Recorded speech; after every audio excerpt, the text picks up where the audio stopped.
Good morning dear students.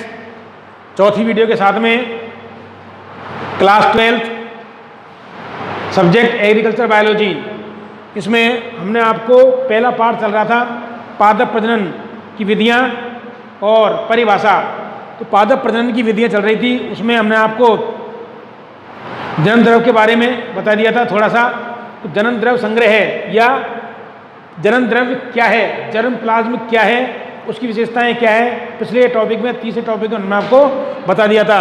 अब आता है ग्राम्यन या घरेलू कण के आधार पर जनन द्रव्य क्या है या कितने प्रकार का होता है।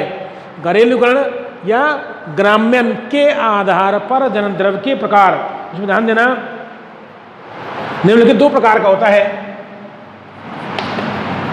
मुख्यतः निम्न दो प्रकार का होता है। इसमें आपको पहला आ जाएगा, ध्यान दीजिएगा, कृष्य जनन द्रव्य। कृष्य जनन द्रव्य मतलब जनन द्रव्य मतलब जर्म प्लाज्म, और दूसरा है जंगली जनन द्रव्य। जंगली जनन द्रव्य। तो टॉपिक है हमारा ग्राम्यन या घरेलू कण के आधार पर जनन द्रव्य के प्रकार। तो इस आधार पर जनन द्रव्य दो प्रकार का होता है। सबसे पहला है कृष्य जनन द्रव्य और दूसरा है जंगली जनन द्रव्य। तो ध्यान देना, कृष्य का मतलब यह है फसलीय प्रजातियां। कृषि का मतलब होता है खेती के उपयोग में आने वाली फसलें जिनका जो द्रव्य होता है या आनुवांशिक पदार्थ होता है या आनुवांशिक पदार्थ या द्रव्य होता है, वो क्या कहलाता है? जनन द्रव्य कहलाता है। इस प्रकार जंगली जनन द्रव्य, तो ध्यान देना, खेती करने वाली फसलों से संबंधित जंगली प्रजातियां जो होती है उनमें पाया जाने वाला द्रव्य या आनुवांशिक पदार्थ क्या कहलाता है? जंगली जनन द्रव्य कहलाता है। इसी आधार पर इसकी और परिभाषा बनती है।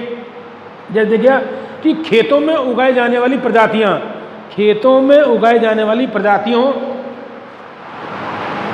जो होती है पूरी पूरी क्या कहलाती है? कृष्य जनन द्रव्य। क्योंकि प्रजातियों, कोशिका देखिए कि आपने, कोशिका में क्या होता है? जीव द्रव्य होता है। तो कोशिका में जीव द्रव्य के आधार पर आनुवांशिक पदार्थ भी होता है केंद्र के अंदर, वही क्या कहलाता है? उसका जनन द्रव्य कहलाता है। और जंगली जनन द्रव्य के अंतर्गत जंगल में पाई जाने वाली, अर्थात जंगल में उगने वाली या जंगल में पाई जाने वाली प्रजातियों को क्या कहते हैं? जंगली जनन द्रव्य कहते हैं। इसकी परिभाषा देखें आप पहले वाले की, ध्यान दीजिएगा। तो कृषि का मतलब खेती के उपयोग में आने वाली प्रजातियों में उपस्थित जनन द्रव्य को कृषि जनन द्रव्य कहते हैं। तो इसमें देखो खेती,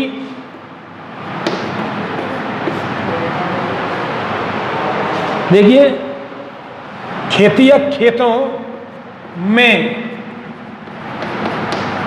उगाई जाने वाली, खेतों में उगाई जाने वाली प्रजातियां या खेतों में उगाई जाने वाली प्रजातियों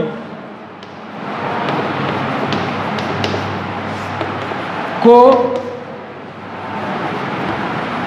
कृष्य जनन द्रव्य, कृष्य जनन द्रव्य कहते हैं। या शॉर्ट में कहने का मतलब यह है कि खेतों में फसल के रूप में उगाई जाने वाली जो पादप प्रजाति होती हैं वही क्या कहलाती है? कृष्य जनन द्रव्य कहलाती है। उसी प्रकार जंगली जनन द्रव्य,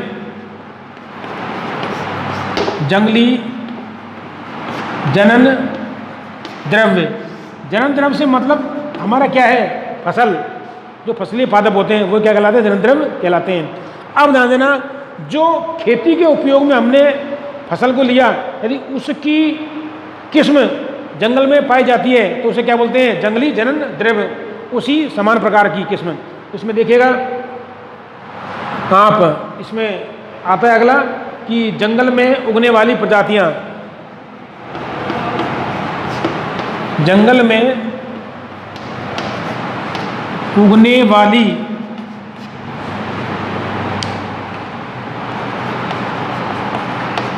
प्रजातियां जंगली जननद्रव्य कहलाती हैं।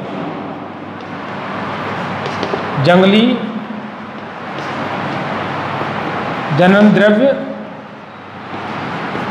कहलाती हैं, जो इससे ही संबंधित होती हैं। ये तो हो गया ग्राम्यन के आधार पर। अब आता है उत्पत्ति के आधार पर। उत्पत्ति के आधार पर जननद्रव्य कितने प्रकार का होता है? तो उत्पत्ति के आधार पर भी जननद्रव्य 2 प्रकार का होता है, ध्यान देना। अब आता है उत्पत्ति के आधार पर जननद्रव्य।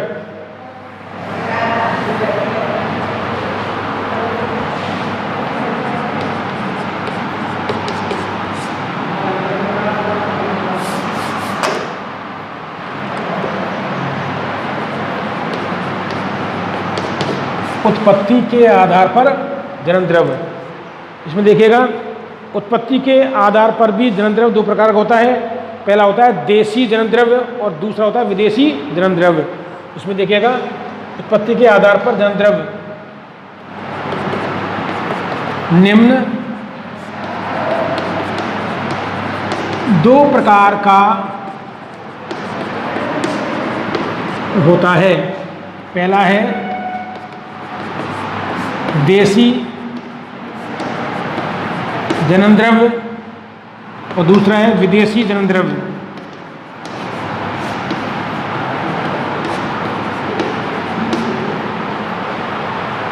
तो ध्यान देना, देशी फसल और विदेशी फसल। जननद्रव्य से मतलब फसल, फसल में जो हम बोते हैं। आपने देखा हो कई किस्में हैं जो देशी होती हैं और कई किस्में होते हैं जो क्या होती हैं, विदेशी होती हैं। आपने देखा होगा संकरण से प्राप्त इसकी विधियाँ आती हैं, उसमें कई प्रकार के किए जाते हैं। संकरण के द्वारा उत्पन्न फसलें जो भी होती हैं, इसमें पहली आती है आपको देशी जननद्रव्य। इसमें देखिएगा आगे पुस्तक के इतिहास दे रखा है कि देशी जननद्रव्य, तो इसका मतलब क्या होता है कि देश में बोई जाने वाली फसल। इसमें होता है कि अपने ही देश में उत्पन्न जननद्रव्य मतलब फसल क्या कहलाती है, देशी जननद्रव्य कहलाती है। इसमें आ जाता है अपने ही देश में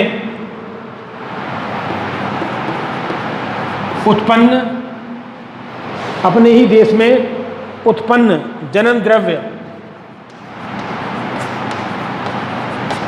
मतलब फसल देशी जननद्रव्य कहलाती है। देशी जनन द्रव्य कहलाती है। और दूसरा है इसके अंदर विदेशी जननद्रव्य। विदेशी जनन द्रव्य, इसमें आता है आपको कि अन्य देशों में उत्पन्न जननद्रव्य या फसल विदेशी जननद्रव्य कहलाती है। अन्य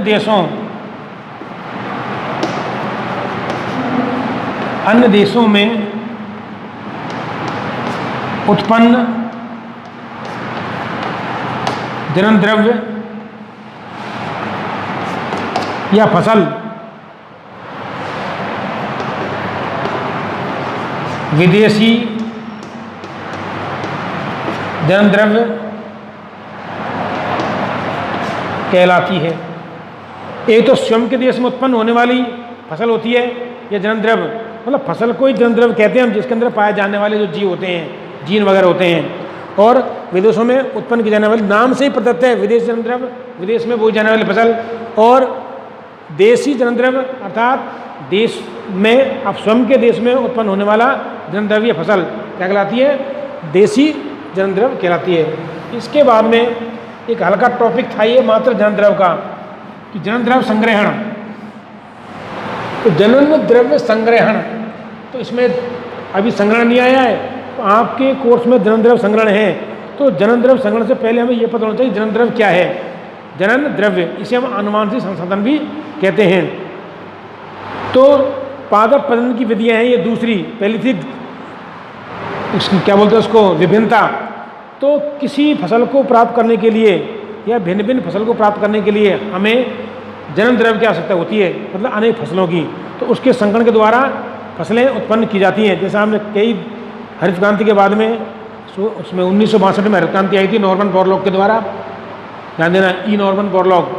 तो खाद्यान्न में वृद्धि हुई तेजी से, और दुनिया भर की जो मार्केट में जो फसलें आ रही है सब संकरित हैं टोटल, पूरी देसी किस्म तो है ही नहीं।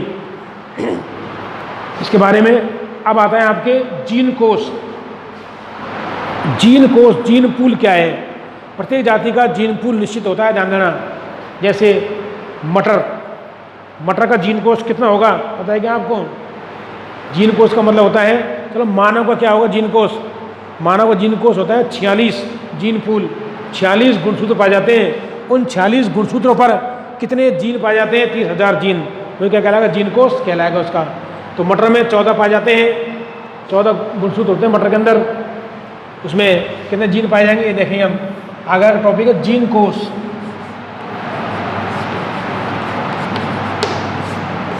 जीन कोष, इसे हम बोलेंगे जीन पूल।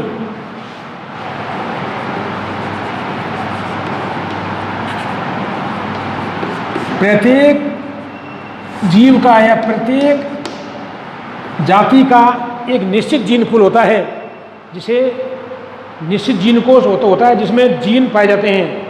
और ये जीन ही किसी जीव की जाति के अस्तित्व को बनाए रखते हैं। अब जीन कोष या जीन पूल किसे कहते हैं, इसकी क्या विशेषता है, यह कितने प्रकार का होता है? इसमें देखिएगा परिभाषा इसकी, वे सभी जातियाँ, प्रजातियाँ, प्रभेद जिनमें संकरण हो सकता है, हाइब्रिडाइजेशन। अब प्रश्न, संकरण किसे कहते हैं? आनुवांशिक रूप से दो भिन्न जातियों के मध्य जो क्रॉस होता है उसे क्या बोलते हैं? संकरण कहते हैं। तो इसमें परिभाषा बनती है इसकी, वे सभी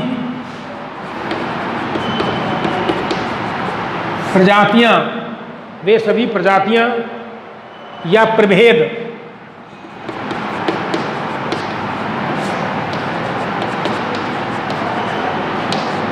जिनमें संकरण हो सकता है, जिनमें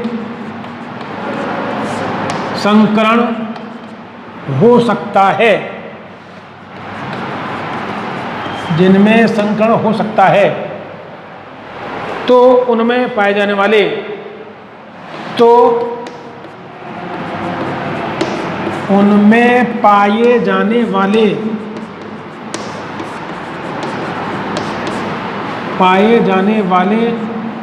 जीन, पाए जाने वाले जीनों एवं उनके विकल्पियों को, पाए जाने वाले जीनों एवं उनके विकल्पियों को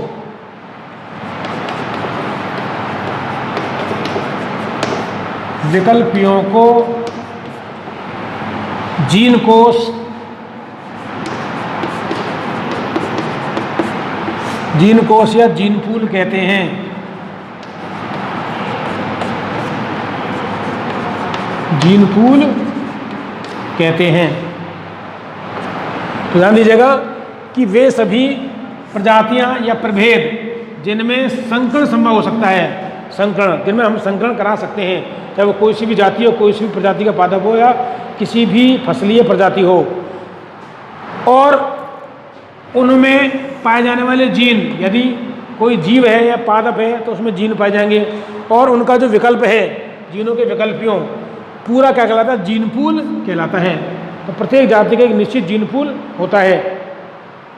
अब ध्यान देना, जीन पूल कितने प्रकार के होते हैं? इनके 3 प्रकार के होते हैं। पहला है प्राथमिक जीन कोष, इसमें आ जाएगा द्वितीयक और तृतीयक जीन कोष। इस आधार पर जीन कोष 3 प्रकार के होते हैं।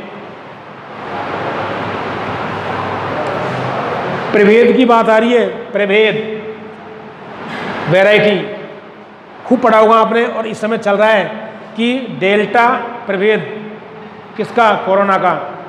तो मतलब प्रारूप किसके द्वारा हो रहा है? संकरण के द्वारा। अपने आप ने ही प्रारूप चेंज कर लिया। ध्यान देना। तो प्रभेद स्ट्रेन, डेल्टा स्ट्रेन आ रहा है इस समय, ध्यान करना, तो संभल के रहे इस चीज़ को। तो प्रभेद मतलब किसी भी जाति, किसी भी स्ट्रेन संभव हो सकता है। तो ये प्रभेद किस में आता है? वायरस के अंदर, बैक्टीरिया के अंदर। तो जातियों में भी क्या होते हैं? वैरायटीज होती हैं। जैसे बैंगन की कई वैरायटीज होती हैं, टमाटर की कई वैरायटीज होती हैं, आलू की कई वैरायटीज होती हैं। यहाँ की ग्वारफली साइमोप्सिस टेट्रागोनोलोबा, इसकी भी कई क्या होती हैं? प्रभेद प्रजाति होती हैं। तो सब में अलग अलग क्या होता है? जीन पूल होता है जो संकरण के द्वारा निर्धारित होता है। तो इसी आधार पर जीन पूल निम्न 3 प्रकार का होता है। जीन पूल के प्रकार या जीन कोष के प्रकार।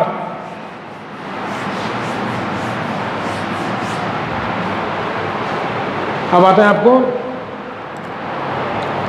जीन कोष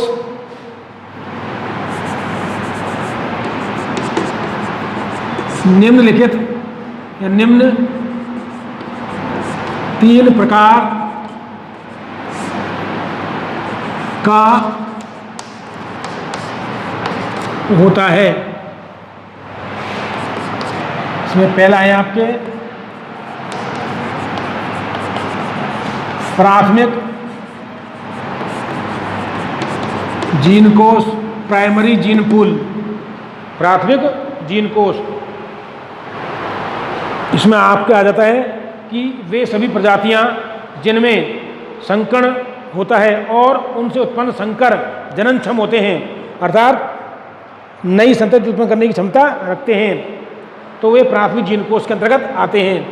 इसमें आ जाती है वे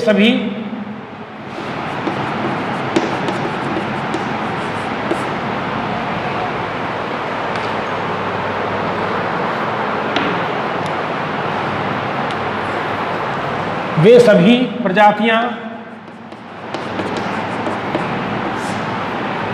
जिनमें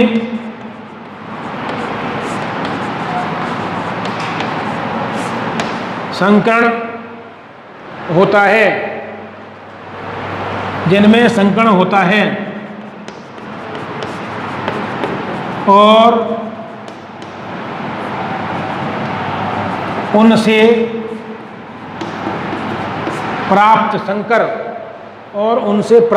संकर हाइब्रिड जननक्षम फर्टाइल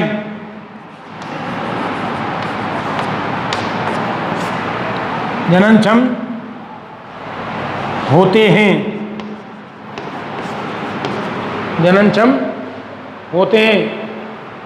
तो वे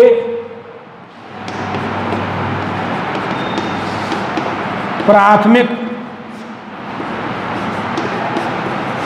जीन कोष के अंतर्गत आते हैं। तो कहने का मतलब क्या है इसमें? प्राथमिक जीन कोष वे सभी प्रजातियां, कोई सी भी प्रजातियां जिनमें संकरण होता है या संकरण के लिए सक्षम होती हैं। अब प्रजातियों में किसी भी फसल को ले सकते हैं हम, तो वे सभी फसलीय प्रजातियां जिनमें संकरण होता है और उनसे प्राप्त संकरण होगा, तो संकरण के द्वारा जो संतति प्राप्त होगी क्या कहलाएगी? संकर संतति कहलाएगी। और जो संकर प्राप्त होगा वो भी जननक्षम होगा, अर्थात दूसरी संतति उत्पन्न करने की क्षमता रखता है, फर्टाइल होता है, क्या कहलाती है? वो प्राथमिक जीन कोष के अंतर्गत आते हैं। ध्यान देना, वे सभी प्रजातियां जिनमें संकरण होता है और उनसे प्राप्त संकर हाइब्रिड जननक्षम होते हैं, तो वे प्राथमिक जीन कोष के अंतर्गत आते हैं। अब दूसरा आता है आपके द्वितीयक जीन कोष। ध्यान दीजिएगा आप, द्वितीयक जीन कोष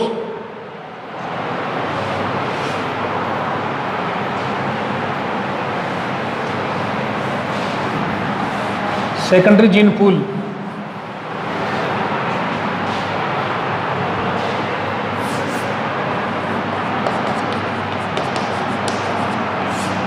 द्वितीयक जीन कोष, इसमें क्या मतलब? जब प्राथमिक जीन कोष के सदस्यों का संकरण द्वितीयक जीन कोष के सदस्यों के साथ कठिनाई से होता है, तो उसे द्वितीयक जीन कोष कहते हैं, मतलब सरलता से नहीं होता है। तो उसमें आता है आपको कि जब प्राथमिक जीन कोष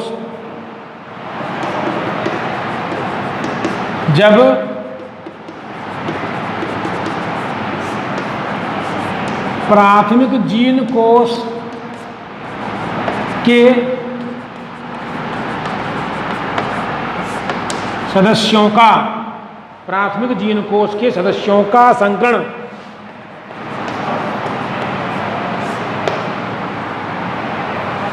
प्राथमिक जीन कोश के सदस्यों का संकरण द्वितीयक जीन कोश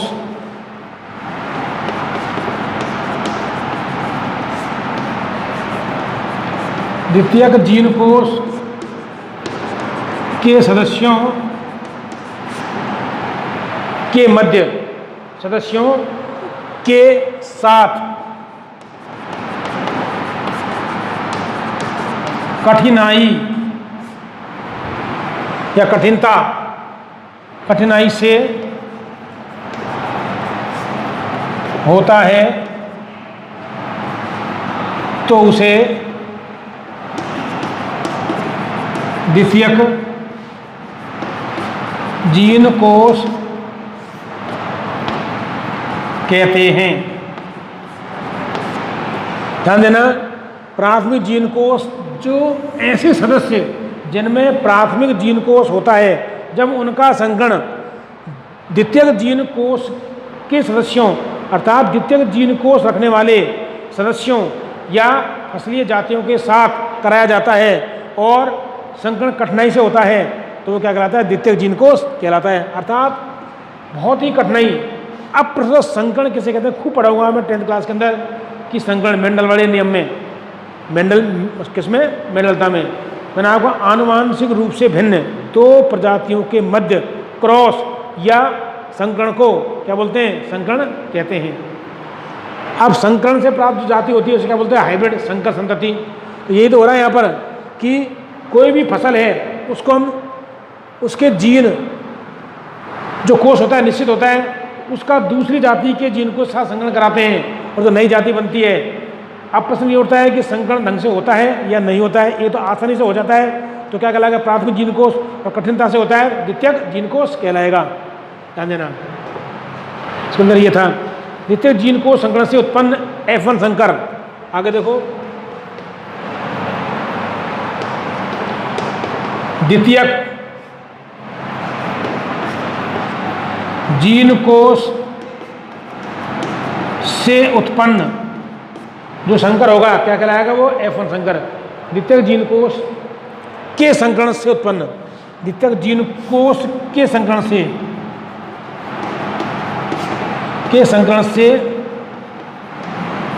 उत्पन्न F1 संकर, F1 संकर या तो बंद होते हैं या तो बंद से बोलते स्टेराइल, बांझ, स्टेराइल बंद होते हैं। द्वितीय जीन कोश के संकरण से उत्पन्न F1 संकर, जो F1 संकर प्राप्त होगा या तो बंद होंगे या फिर कैसे होंगे? आंशिक उर्वर होते हैं, बंद होते हैं, या फिर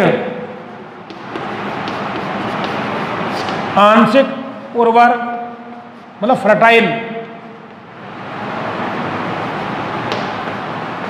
फर्टाइल होते हैं। कहने का मतलब यह है कि द्वितीय जीन कोश से उत्पन्न संकर या द्वितीय जीन कोश के संकरण से उत्पन्न संकर क्या होते हैं? बंद होते हैं, अर्थात दूसरी संतान उत्पत्ति नहीं कर सकते, या यहाँ तक कि वो फसल सीमित हो जाती है, या फिर हल्के उर्वर होते हैं जो आगे काम में नहीं आते हैं। इसके बाद में आते हैं आपके तृतीयक जीन कोश। तृतीयक जीन कोश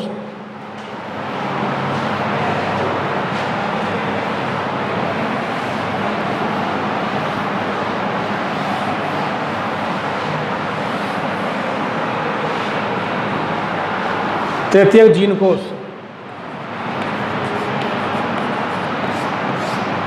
इसमें क्या होता है? इसमें वे सभी प्रजातियां सम्मिलित होती हैं जिनमें प्रारंभिक जीन कोश के सदस्यों के साथ संकरण कठिन एवं दुर्लभ होता है। प्रारंभिक जीन कोश या प्राथमिक जीन कोश के सदस्यों के साथ संकरण दुर्लभ एवं कठिन होता है, क्या कहलाता है? तृतीयक जीन कोष। तृतीयक जीन कोष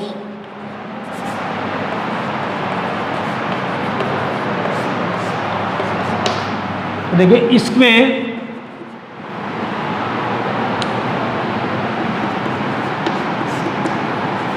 वे सभी प्रजातियां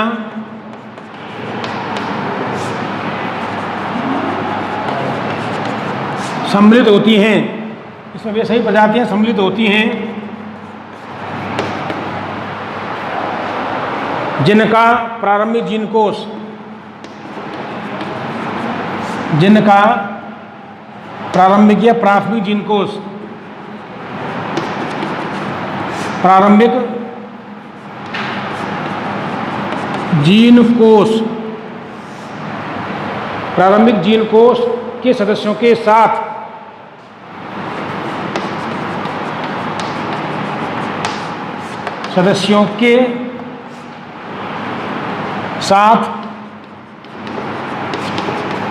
संकरण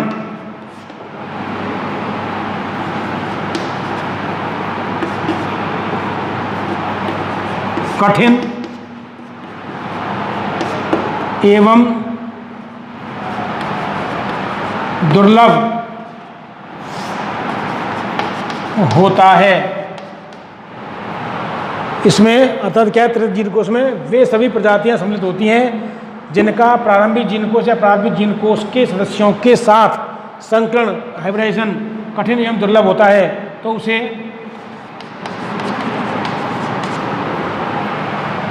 उसे तृतीयक जीन कोष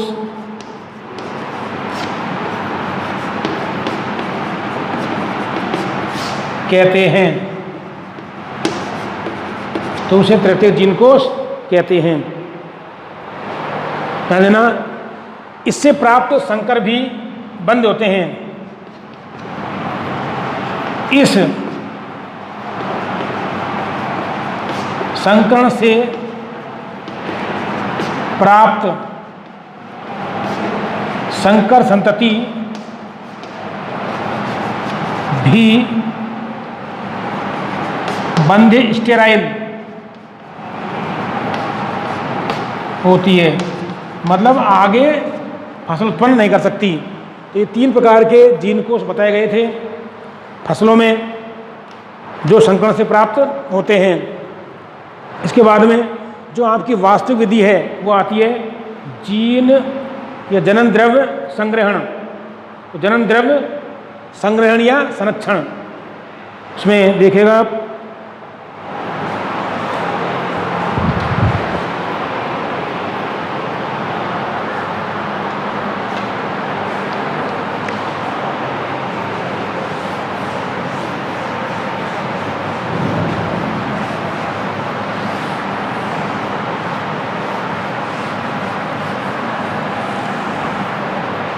जनन द्रव्य संग्रहण या संरक्षण, इसको कल ही बताएंगे, फिर टॉपिक पूरा नहीं होगा।